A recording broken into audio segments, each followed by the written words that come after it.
Hi class, this is going to be a lecture of slides that accompany the film, the TED Talk, Still Killing Us Softly. Basically, some of the main points you should get from the film is that the media is selling us something when we are looking at advertisements. That it's not just the product that is being sold to us, but social values, beliefs, and ideas. Advertising is prolific in American society, and most of us will see 400 to 600 ads per day. And so the TED Talk argues that the media is a powerful socializing agent, one that, whether we realize it or not, consciously or unconsciously, provides us information about our social reality and shapes values and beliefs. So how this does this in terms of women and image is that it promotes and reflects a particular size and reflection of beauty, what we'll call sort of the thin ideal. This perception of thinness and beauty that is portrayed in the media isn't just sort of sold to us as thinness itself or beauty itself. The reason why it becomes desirable is because it's linked to other things that we want. Symbols of prestige, higher socioeconomic status, happiness, love, success, and it presents these images as obtainable if you buy the product. So take a look here at an ad I pulled. It's basically for a sort of high-end hotel in Boston, and it's basically, selling the hotel. But if you take a look at it, and the people featured in the ad, and the other elements of the ad, what else do you think is being sold besides just a hotel room? Some things I see are that the couple is very well dressed. They're a certain type of person. This isn't the average the average family pulling into the Holiday Inn in shorts and flip-flops, right? This is sort of a high-end couple with expensive-looking luggage that are coming in to use the hotel for what we think is maybe business purposes. What it's saying is that this hotel is prestigious, people who stay here are prestigious. If you use this product and stay at this hotel, you too can be prestigious. This is an advertisement for kitchen counters and cabinetry. But again, take a look at what's being featured in the ad. What are being sold besides just countertops and cabinetry? This one I'll leave you to sort of think about on your own and put two and two together. This here is also an ad that features windows. However, if you look closer, the ad is also selling you something other than windows. Take a look just at the view. Do you see that view out of your window? Possibly not. Really, besides just selling us windows, it's selling us the kind of life where you would have a very sort of minimalist furniture apartment overlooking perhaps the Brooklyn Bridge. So it's selling us status and prestige along with the windows. So the media presents unobtainable images, and often, particularly with beauty products, you will fail. Failure is inevitable. You will look at the ads that are often airbrushed and carefully selected, and you will not look like that. Failure is inevitable, but the company is then offering the product to fix whatever flaws that you have. And this applies to men too. So here we have the ad for Under Armour, and you see not your average male strutting around in the underwear, but a particular type of male who more than likely is a fitness model and devotes most of his day and time to looking a particular way. Nothing wrong with that, except a lot of the Under Armour sales are centered around the portrayal of particularly fit males and the sort of desire of males to look that way. So really what they're presenting is an incredible physique, and if you buy the product, you too might be like that. Often one of the repercussions of the thin ideal is eating disorders, particularly for women.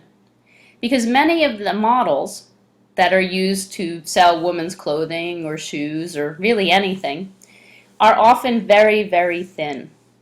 And if you look at America, it has the greatest number of women to make it into the male sphere. So in this country, many women often end up in higher powered politically, socially, economically positions, but it also leads the world in female anorexia. And I have here some examples of the thin ideal where the models being portrayed are very, very thin. What we do know in looking at gender roles and the way men and women are portrayed in the media is that women are often portrayed as sexy when they are in positions of vulnerability, where they take up little space, they wear revealing clothing, and it reinforces gender role stereotypes of innocence, passiveness, and powerlessness. Men, however, are portrayed as sexy when they're in positions of power, so reinforcing masculine stereotypes of toughness and powerfulness. These images, now that you are sort of aware, are going to be replete in most magazines that you sort of flip through. So I have a few examples that I have collected and that also students have collected for me. So here is an ad for apple-bottom jeans showing a woman in a reclining and very vulnerable position and a man in a sort of very powerful position. And you will see men and women portrayed as sexy when in these positions. So here is a very masculine pose.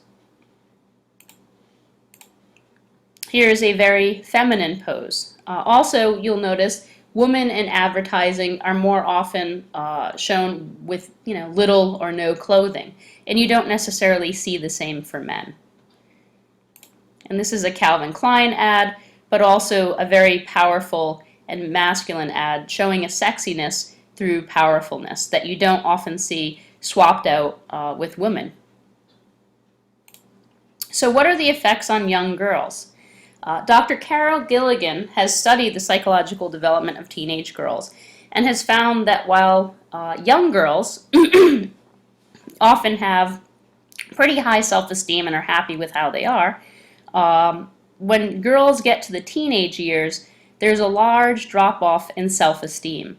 So 60% of 9-year-old girls are pretty happy with themselves, and 29% of teenage girls are happy with themselves. Gilligan suggests that this adolescent crisis is in part because teenage girls start to become more aware of social imagery and advertising, and that feminine ideal that they begin to consume tells her that she is not good enough and not measuring up. The media in particular uses young girls in advertising or grown adult women made to look like little girls. And this reinforces a notion of passiveness, powerlessness, and dependence and makes it look sexy. The problem with that is it becomes dangerous because it creates a climate where children, particularly female girls, are allowed to be viewed as sex objects at a very, very young age. And if you look at the effects on teenage girls or younger girls, already in one study of young girls who were 10 years old, 81% of them had started dieting at least once. So I've selected out some images that to me portrayed perhaps adult women, but very, very young women in very, very sexual poses. So to me, this model looks particularly young, 16 to 18, but is portrayed in a very sexualized way. And here, 14, 15, she might be older, but that's about how she looks. She looks very young, and she is portrayed as partially nude. So, not to leave it only with the effects of media on women, I also have prepared some of the effects of the media on men.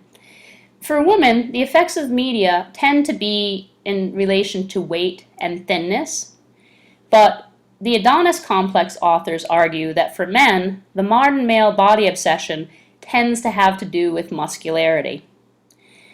Body dysmorphic disorder is a psychological condition where a person becomes very obsessed with and very disturbed by a particular body part or the lack of that body part looking a particular way.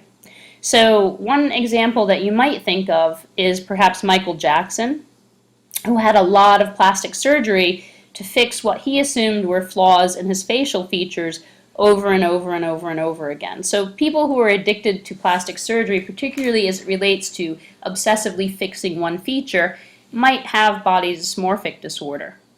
And a sort of subcomponent of that, the authors argue, is muscle dysmorphia.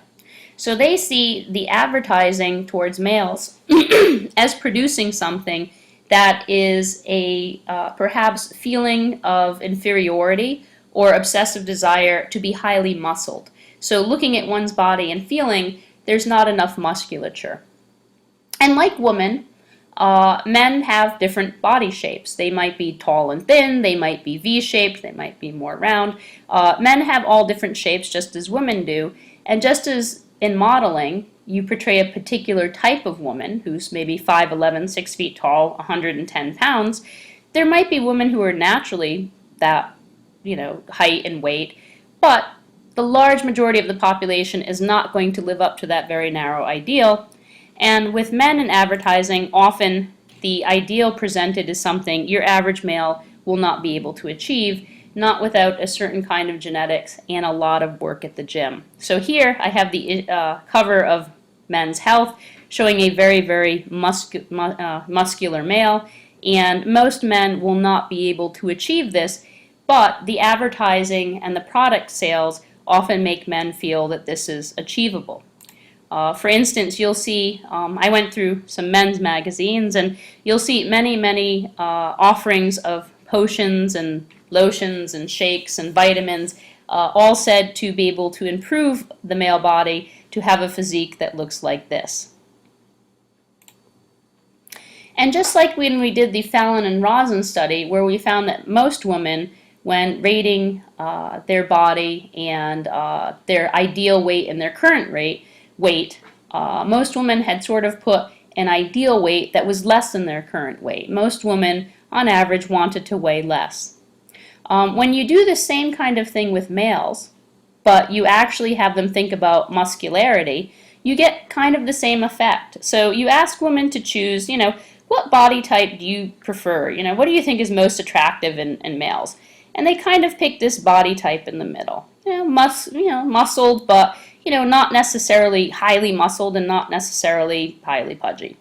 What men think women want is actually something 15 to 20 pounds more muscular. So men will pick this as the figure they think women want, whereas women actually prefer a less muscled frame than what men think that they want.